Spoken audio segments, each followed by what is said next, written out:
From Wish TV and the All Indiana Podcast Network, this is the News 8 Daily 8 Podcast, a Wish TV News 8 update. Hello, I'm Jeremy Jenkins, and this is your News 8 Daily 8 Podcast for Wednesday, May 1st. We begin with a big national story that could bring change here to Indiana, reclassifying marijuana. The federal government's decision to reclassify the drug could have an effect on local policies. Governor Eric Holcomb has said he would only consider legalizing the drug if the federal government reclassified it. Senate Democratic leader Greg Taylor has been a longtime advocate of legalization. He says reclassification is a step in the right direction. It does not legalize cannabis. And what it does is it says now you can treat the cannabis THC like you do other industries that can be regulated. Taylor went on to say he believes reclassifying the drug would also reduce the chance of people of color and those from low-income backgrounds serving long jail sentences for possessing it. Right now, we are still waiting to hear when a court hearing will be scheduled for the man charged with setting an IndyGo bus on fire.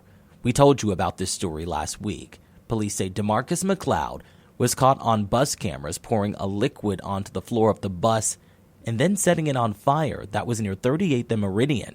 McLeod then ran from the bus to a nearby restaurant where he was caught. McLeod has been charged with 3 counts of arson. Today, the head of state police is defending the use of snipers at last week's pro-Palestinian protests on the IU Bloomington campus. Troopers were criticized about how they handled protests that led to a total of 56 arrests between last Thursday and Saturday. State Police Superintendent Doug Carter tells News 8 he heard what he called anti-Semitic rhetoric at the protest. He also says it's standard procedure to use snipers on rooftops at large-scale events. We're using the scope on the rifle to see who was down there and what the actions were of other people. Could they have accomplished that with a spotter scope instead? Yeah, again, we're looking at other options. There's lots of other options, but again, I worry about what most people can't even fathom.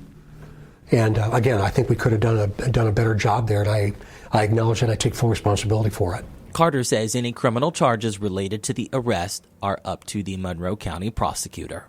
The start of May means race day is almost here, and to kick off the month of May, Indy 500 is having a 500 festival today.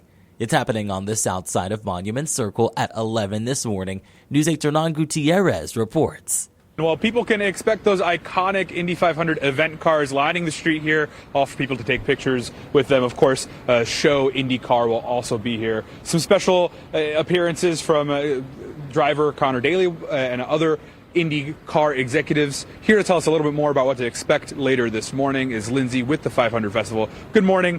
Thanks for being here. And it's May. How exciting is that? Tell me a little bit about that. Yeah, we're always ready for May 1st to hit. The team's excited, ready to kick off the celebration here in Indianapolis. Tell us a little about what people can expect later this afternoon if they decide to come downtown. Yeah, we'll be back at Monument Circle from 11 a.m. to 1 p.m. for the 500 Festival Kickoff to May event presented by Star Bank. We'll have some programming pieces where, like you said, we'll have Connor Daly present. We'll be announcing our 2024 Parade Grand Marshal. And then we've got some other moments with IMS President Doug Bowles as well. And just come out, have fun, see the festival cars, and mingle and take some photos with some fun, iconic moments. How exciting is it to see everyone down here to kind of kick off the May, as you mentioned, with all of those iconic moments? What do you look forward to every year? Just seeing everybody in Indianapolis come out and celebrate the month of May. It's a really cool feeling. Everybody comes together as one, and just being out here and celebrating everything that makes up the month of May, as well as the Indianapolis 500. Lindsay, thanks for joining us this morning. We'll be checking in for a little bit more every hour this morning, so we'll be here at Monument Circle. Again, the kickoff to May, that starts at 11 right here at Monument Circle. Reporting downtown, I'm Hernan Gutierrez for Wish TV, wishtv.com, or follow us on Facebook for updates.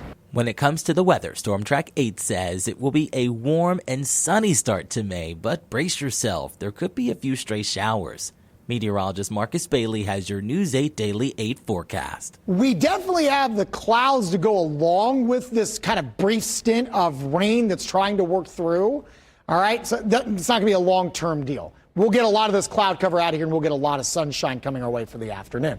60 in Kokomo, 61 in Lafayette, 59 in Muncie, 57 in Columbus, and 56 in Bloomington. All right, so here's radar. And again, as we were just mentioning, yeah, we're seeing a little bit of this rain here, but it's not all of it is necessarily hitting the ground. There might be a little bit of light rain. I do think where we're probably getting more consistency with the rain, where you're getting some of these yellows around Marion, Gas City, Fairmount in Grant County, and then head north of there around Plymouth. It looks like you might have a little bit of some moderate pockets of rain. But closer to the city here, you're probably not getting a whole lot. And it's already out of Indianapolis. And so high pressure is in control. We should stay quiet for the remainder of the day. Futurecast showing that rain moving out here in the next hour or two. We're left with partly cloudy conditions for the remainder of your Wednesday. I actually think we'll get a good deal of sunshine coming our way for the second half of the day. Should be a little warmer than yesterday, too. 74 at noon and 81 will be your afternoon high, which is warmer than yesterday. Humidity still low. Winds remain light. We're going to crank up the heat a lot tomorrow. Could be pushing records.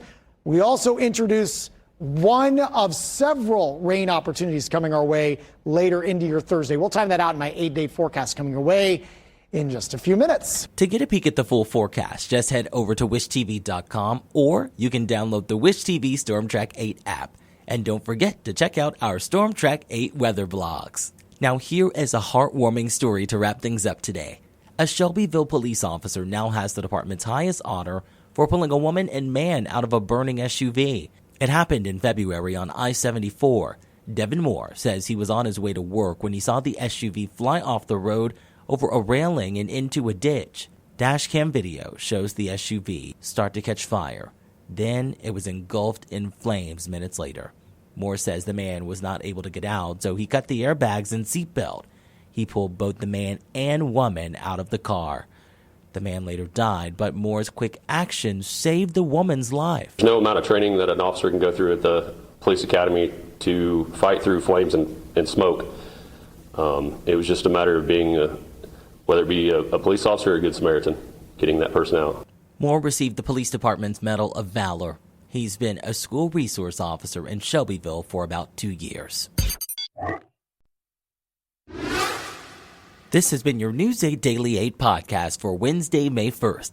I'm Jeremy Jenkins for Wish TV, wishtv.com, or follow us on Facebook for updates. This is the News 8 Daily 8 podcast, a Wish TV News 8 update on demand. For even more, on demand and on the go. Connect with Wish TV on Facebook at wishtv.com and on the free Wish TV mobile app. Thank you for listening. And be sure to like, subscribe, and follow this podcast for updates every weekday morning on the All Indiana Podcast Network and wherever you get your podcast.